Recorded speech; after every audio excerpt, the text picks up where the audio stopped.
Thank you for tuning in today. My name is Linda J. Hansen, your host of the Prosperity 101 podcast, where we seek to unleash the power of employers to reclaim and preserve America by connecting boardroom to breakroom and policy to paycheck. Employers educating employees about public policy issues that affect their jobs can lead to greater employee loyalty, engagement, and retention, and to an increased awareness of the blessings and responsibilities of living in a free society. We help people understand the foundations of true prosperity, the policies of prosperity, and how to protect prosperity by becoming informed, involved, and impactful. To access our podcast library and resources, or to sign our Employers Unleashed pledge, visit prosperity101.com. Thank you so much for joining with us today. As I often say, it is a pleasure to have you in the audience, and it's just an honor to be with you today. And I know and pray that today's episode will be a blessing to you, and you will learn something as well. If you're a longtime listener, or maybe if you're new, it's good to know why I even do Prosperity 101. My goal is to empower employers to educate employees about the public policy issues that affect their jobs.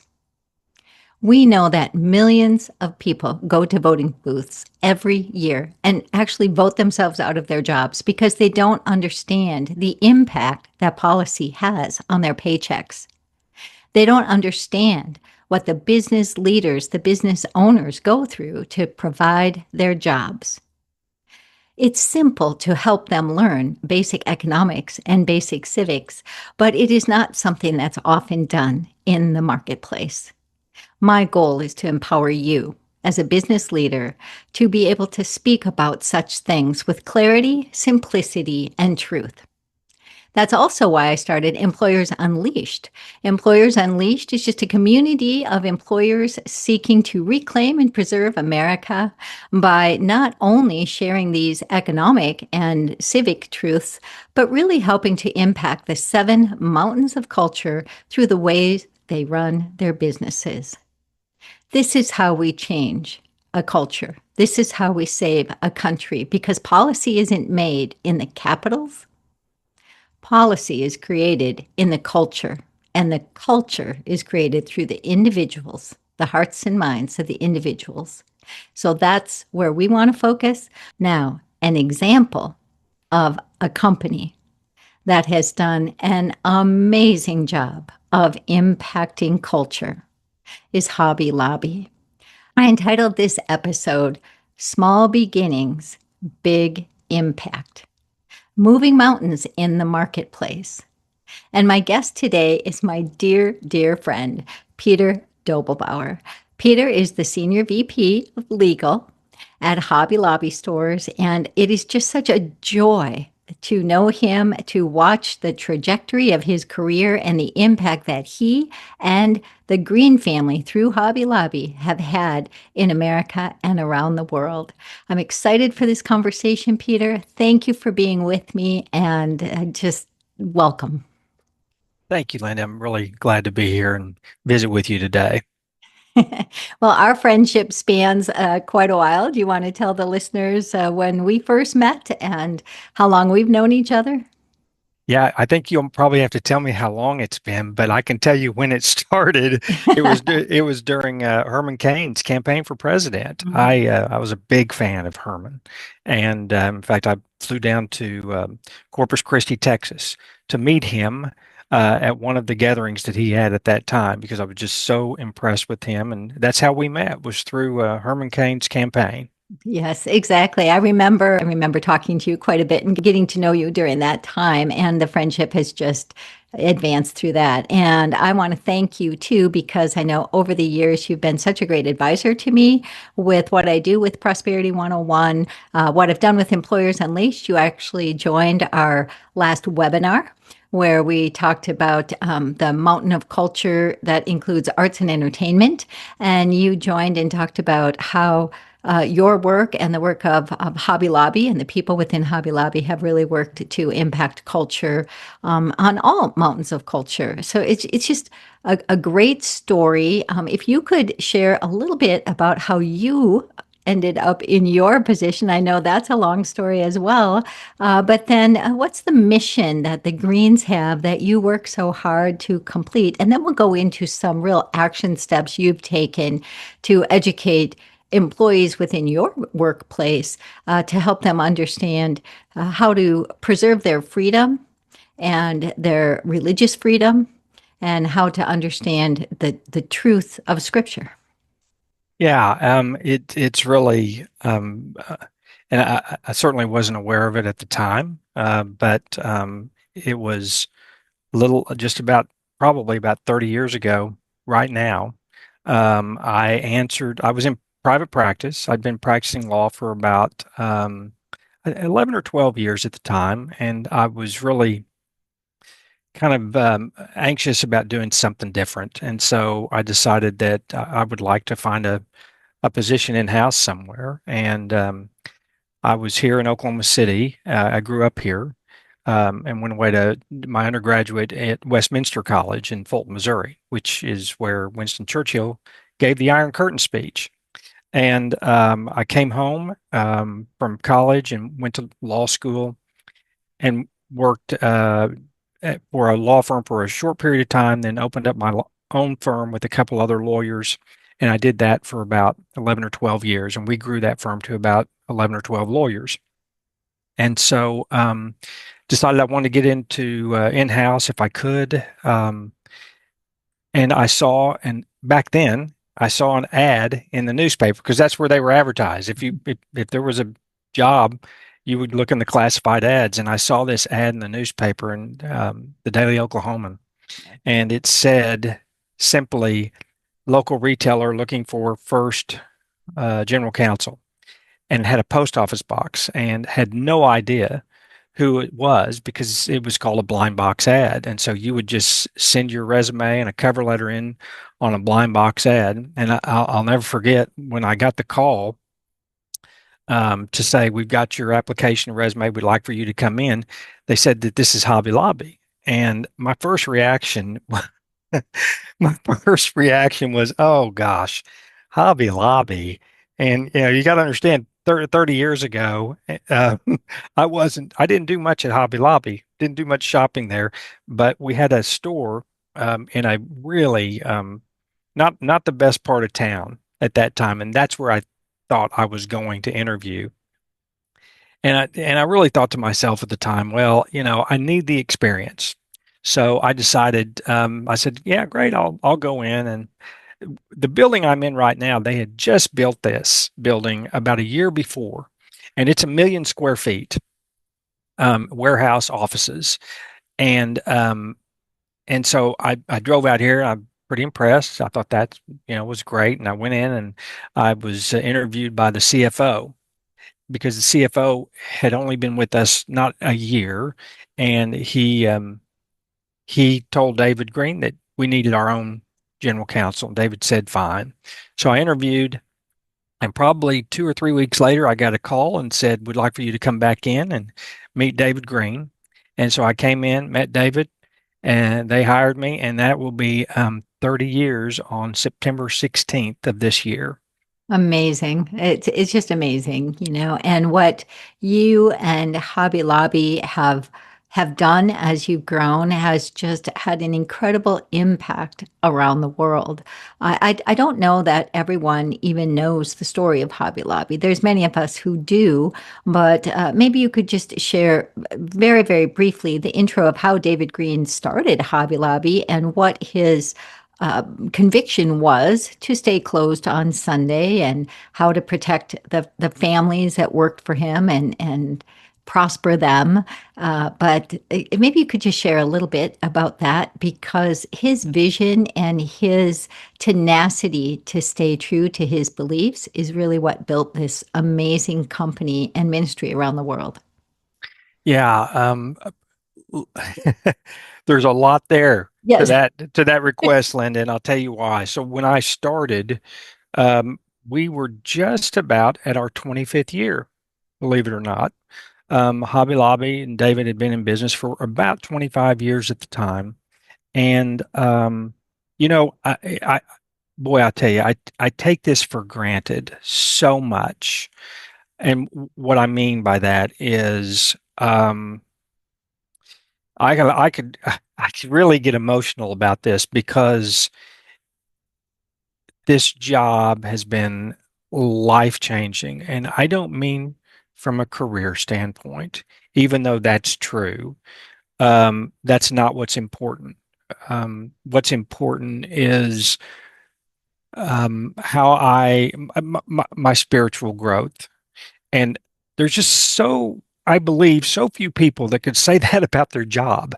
You know, the thing that probably is most impactful at this job has been my spiritual growth. And it's because of this family. And, you know, David started this company out of his garage. He was a manager at a store here in Oklahoma City called TG&Y. TG&Y was what was known, known back then as a five and dime. Right. It was, I don't know how you explain it other than possibly a miniature Walmart at Mhm. the time, a very small footprint, and he was a store manager. And he decided to start making picture frames out of his garage. And so he bought a frame cutter, and he and his wife, Barbara, started this business. And he had his boys, Steve and Mark, putting the frames together. I think he paid him, oh gosh, I want to say almost like a nickel a frame or something like that. And sold these frames, and then eventually started Hobby Lobby a few years later. But it's really been an extraordinary business. It hasn't always been good. They had some really tough times. They had a note that a bank was going to call, and there's so many miracles behind that and what happened there. Um, and you know, when you unless you've never been to a Hobby Lobby, I mean, most people, if you know about Hobby Lobby, you kind of know about this family, and you know about our belief system. And it when you talk about, for instance, being closed on Sundays, well, that didn't happen till after I started. Mhm. So we're talking, it didn't happen in the first 25 years. And I don't think it was out of anything other than maybe looking at how businesses operated at that time, and it was just kind of natural that you're open on Sundays. And there came a point where David became extremely convicted.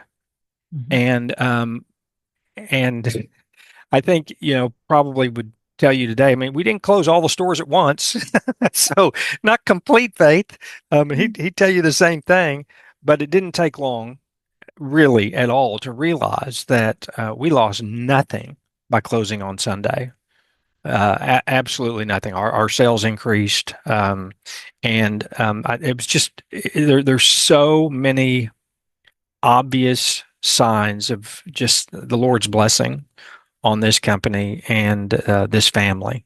Mhm. Um, you know, it's very interesting, and we can get into some of the things, or stop me because I could go on. You know, I've got 30 years under my belt, so I could go on for a long time. But you know, this family, people will find this extremely hard to believe, but it's true. They now give 60% Mhm. of their profits to Christian ministries. Mhm. 60% of their profits. It's extraordinary, what they Yes, do. it is. And they've had such a commitment to not being in debt and to sharing around the world. Many people might not realize that the Museum of the Bible was really, founded by them, and we wouldn't even have the absolutely beautiful Museum of the Bible without them. There are so many other ministries. I'm sure that you could share some. I know that they have helped fund films.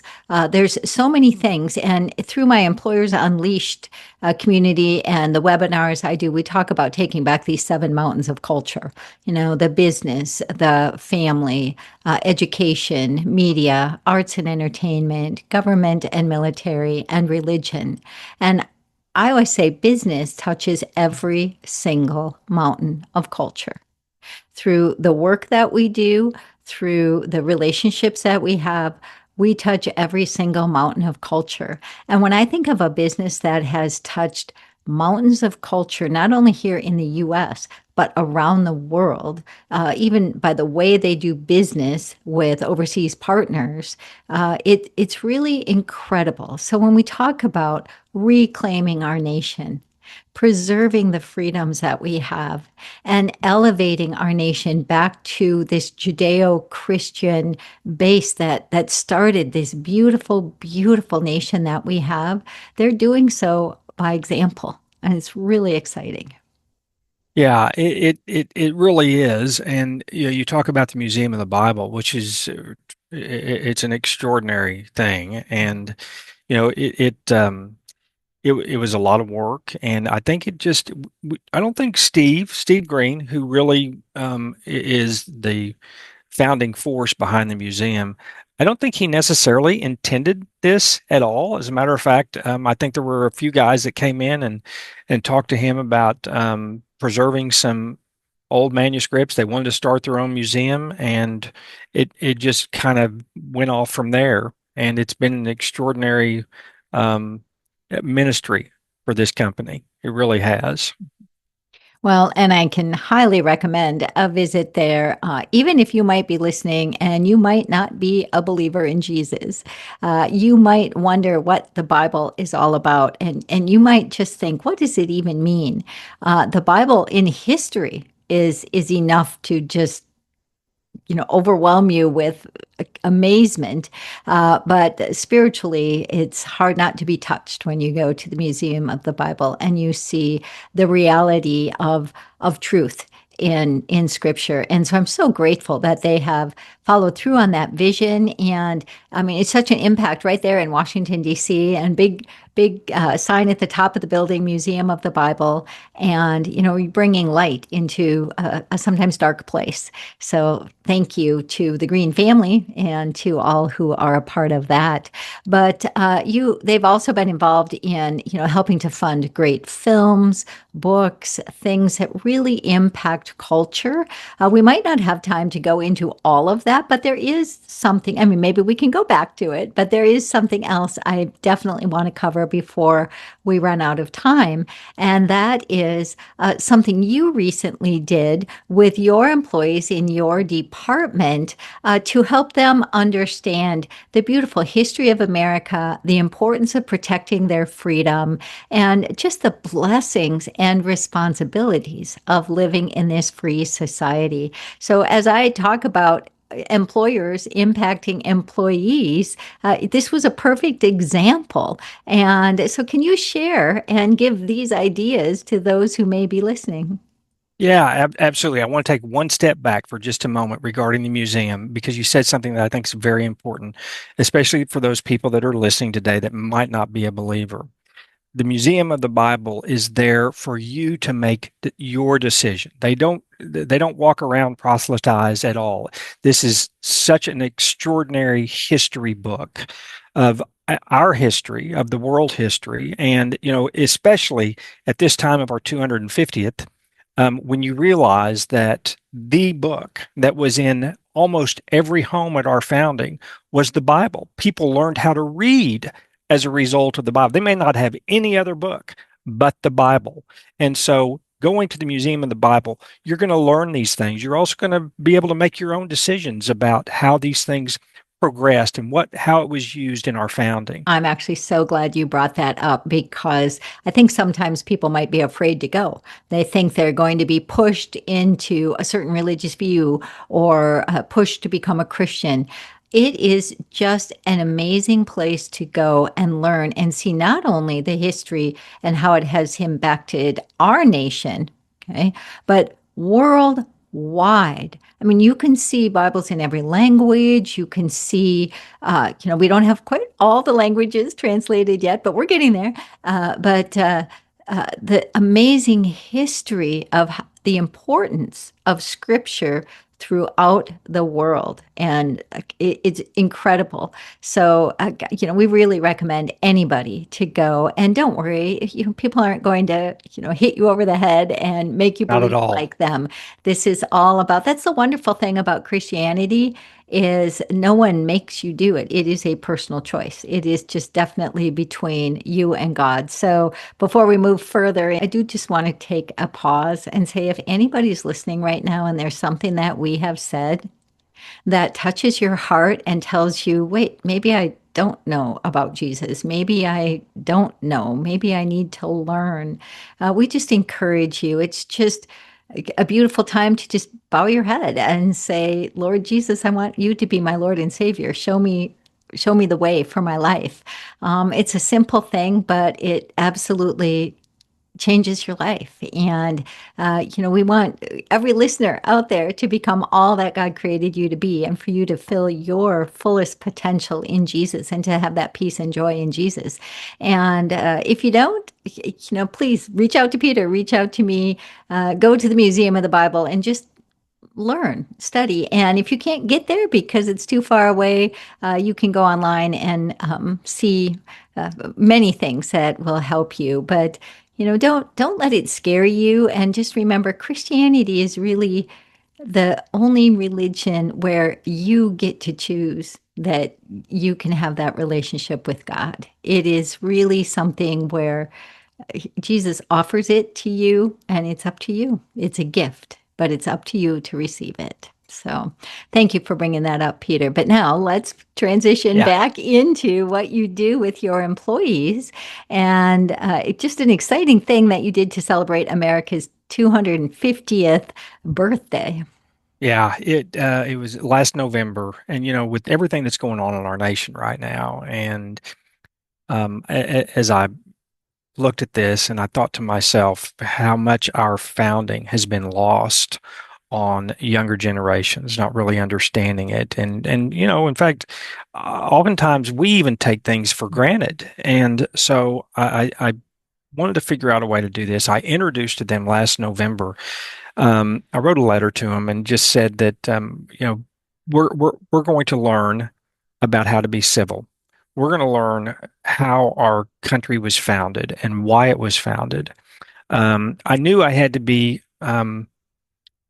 sensitive to people who would be afraid that because I mean if you work at Hobby Lobby, you know where this Green family stands. I tell people that unless you've been living under a rock, you're going to know who our founders, what they stand for, and so I wanted to be careful that I wouldn't make anybody uncomfortable, and so I put together a curriculum, and I said we're going to learn about our founding and how blessed we are. And so for 6 months, we finished on July 1st, but every month I would take them through a series of videos. I started off with Jamestown and the Great Awakening because I needed them to understand why the people from Europe and other countries came here, what it was about this country that they came to.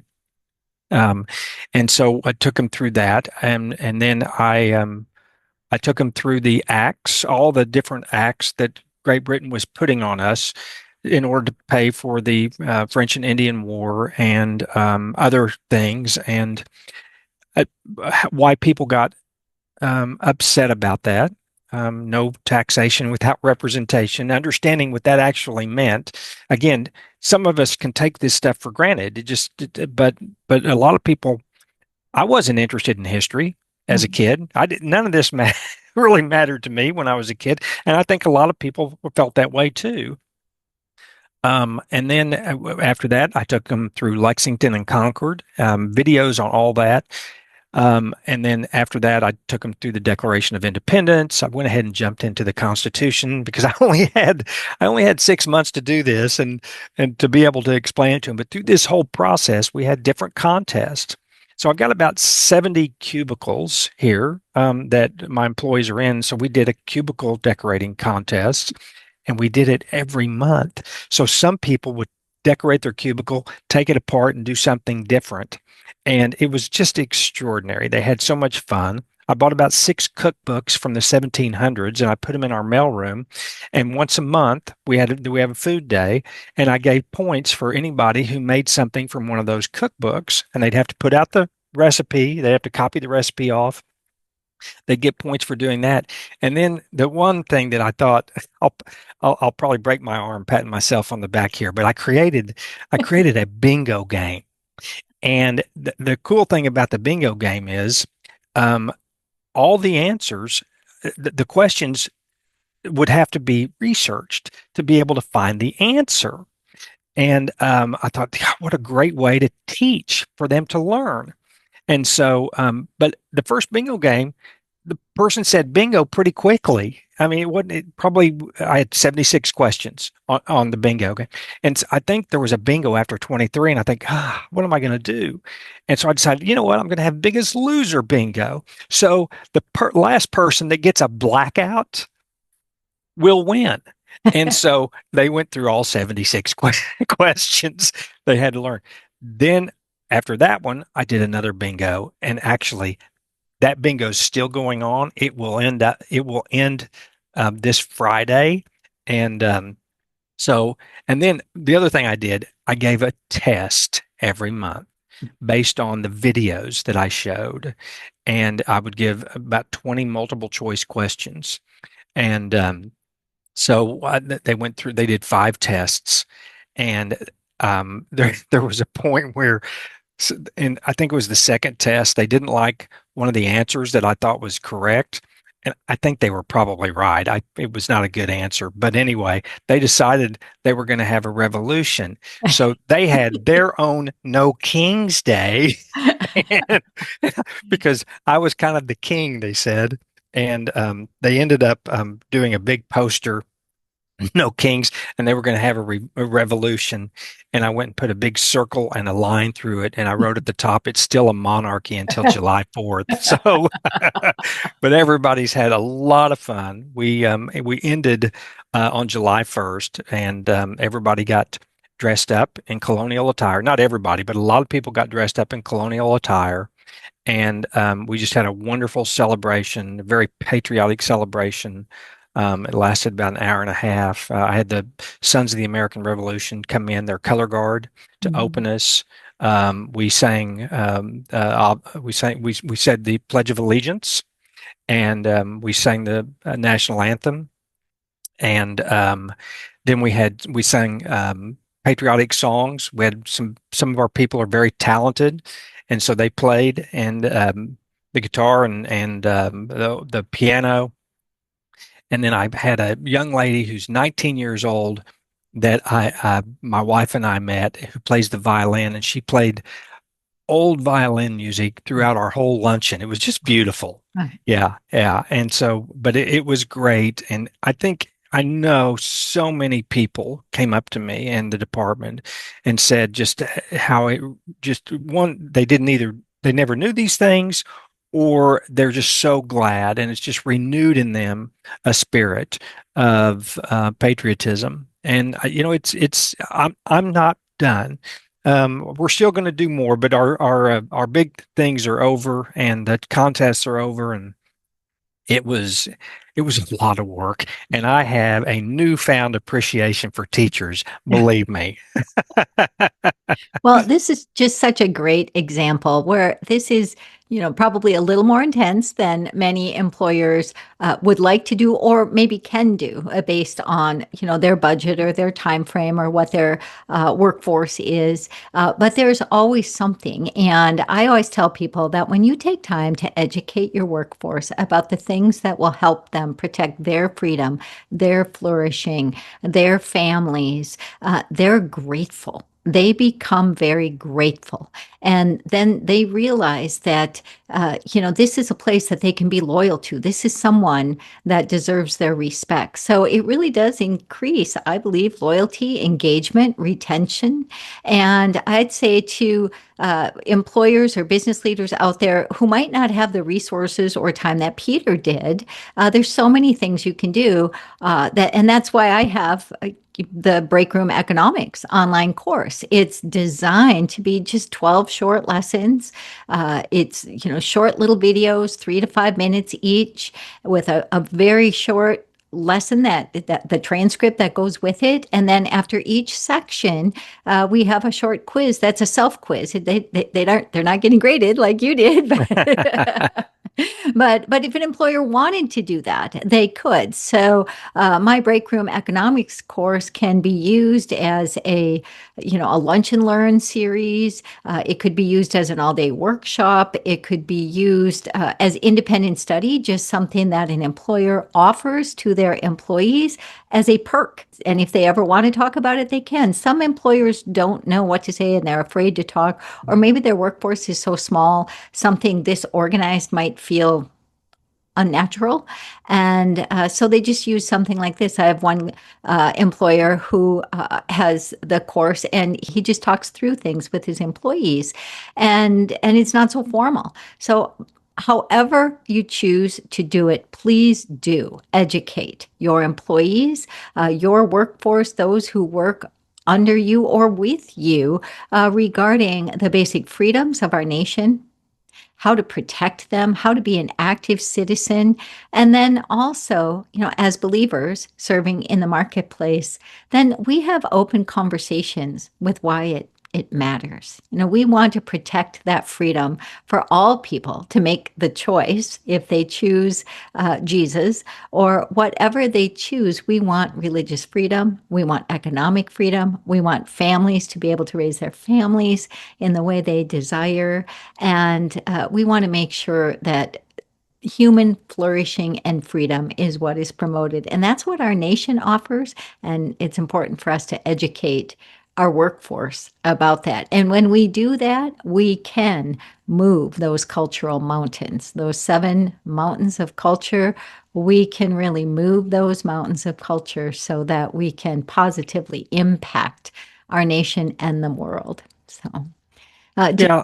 go ahead. No, Linda, what I was going to say is because I'm thinking about how you, are expressing our educating our workforce. And I, I've, I've found that, typically when you have a room full of people, especially when you have a room full of just about 80 people, um, they typically are quiet as you're talking to them or engaging, and it's hard sometimes to engage people, and it makes the person who is trying to teach, it can make that person uncomfortable.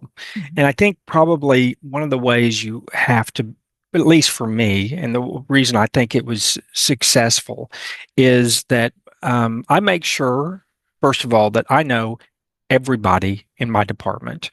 And I know a little bit about their life. Know a little bit about what's going on with them. But, really, they spend so much of their time at work. And I always, I make them feel like we're family. I tell them we're family. I want to take care of you. Want to make sure that you're content, you're happy, because when you have a happy workforce, they want to do things for you. They want to help you succeed. They want to help the company succeed. So with respect to engaging people to educate them, I would suggest finding some of those people in those departments that you can go with one-on-one to help engage others. And it becomes, I think it becomes very successful. They know you care. It's not just a process you're going through. You actually want to engage them to make their life better. And I have found that there have been people get engaged that I would have never thought got engaged because they know that I care about them. And that's the base for what we Yeah. do. We care about these people. We care about the future of our nation. We care about not only people we work with now, but then their children, their grandchildren. We want freedom and flourishing to be for them and the opportunity to become all that God created them to be. So just thank you. And Yeah. I know our time is up. Do you have any other things to say to, especially those who might be afraid to do something to educate employees in the workplace? I mean, we need to help employees understand the basis of our government and our society, so that they don't keep choosing the path that history has already told us will bring destruction. I mean, they're looking at socialism and communism and all these different government systems, and they just don't understand. So, what would you say to listeners about the importance of this? Yeah, I think you have to start feeding them in some way. Linda, what you're doing with Prosperity 101 is just such a great tool for people to use. I think in order to be able to engage folks, um, you just need to start talking about it. You have to talk about it because it's out there. We see all this stuff. We're constantly bombarded in social media and press with just all the stuff that's going on today. It's just almost hard to believe that we're hearing so much about this socialism and that people are voting these people in. It just for people like us, Linda, it makes no sense. Right. It really doesn't. But I know I've got a bunch of young people out here that probably look at that as being somewhat attractive. And it's only because they don't know. They Right. don't really understand. Right. Um, I loved it. Sorry, I'm taking up time, but I loved watching these videos from all these people that came over for the World Cup. Oh Yes. my goodness, it was beautiful. Yes. It It was was amazing. extraordinary. I mean, what better way to introduce this social media to some of these people than to look at some of those videos? I've thought about doing that, just Mhm. having a clip of these videos. I'm sure they've all seen them because they're all on social media all the time. But But actually, a lot of them haven't. I've actually yeah, talked to people who haven't seen any of it. They're on social media all the time, and it all depends on the algorithm. It all depends on the algorithm. And there are people who have never seen these amazing testimonies of people who've come and said, I never want to leave this country. I don't want to go back to my home yeah, country. They have said our country needs to apologize to America for portraying America as so divided and awful and mean spirited. The people here are amazing. The country is amazing. The freedoms here are incredible. I mean, we kept hearing that over and over and over again. But I will say that there's a strong portion of society that is never going to get fed that in their social media. yeah, And so we really need to pray, but also, like you said, start do what we can do to get that truth out and let people make their decision. Herman Cain always used to say, if people have the right information, they will make the right decision. yeah, And, we just need to get that out there to them and let them make the decision. Just like their spiritual decision is between them and God, yeah, their decision on how they go into a voting booth is totally up to them. We're not telling anyone what to think or what to do, but I do feel it is our responsibility to share truth and help them understand because they have not been taught. And what I say is if employers do not teach these people that are in the workforce now, who will? Because they've already come up through school. So employers out there, business leaders, managers, please work with us, help us educate the those in your workplace who may not understand these principles and how much it affects their freedom and their daily life. So absolutely. yeah. So how if people would like to learn about you or maybe even contact you, how would they do so? Yeah, well, I have a shortened email address. I mean, you could do peter.dobelbower at hobbylobby.com, but it's so much easier to do PM Dobie, and that's P like in Peter, M like in Michael, Dobie, Dobie, Dobie at hobbylobby.com. And I'm happy to respond to anybody that reaches out. Well, that would be wonderful. I'm sure you've been an encouragement to everyone and a great example, and you're a wonderful friend to me, and I appreciate that so much. So Thank you, I Linda. hope to have you back on again soon. Absolutely. God bless you. Thank you. You too. Thank you again for tuning in to this episode of the Prosperity 101 podcast. If you've enjoyed this episode, please subscribe, share, and give us a great review. Don't forget to visit prosperity101.com to sign our Employers Unleashed pledge, to access our entire podcast library, or to discover resources for use in your workplace. Let us know how we can serve you. Contact us today at prosperity101.com.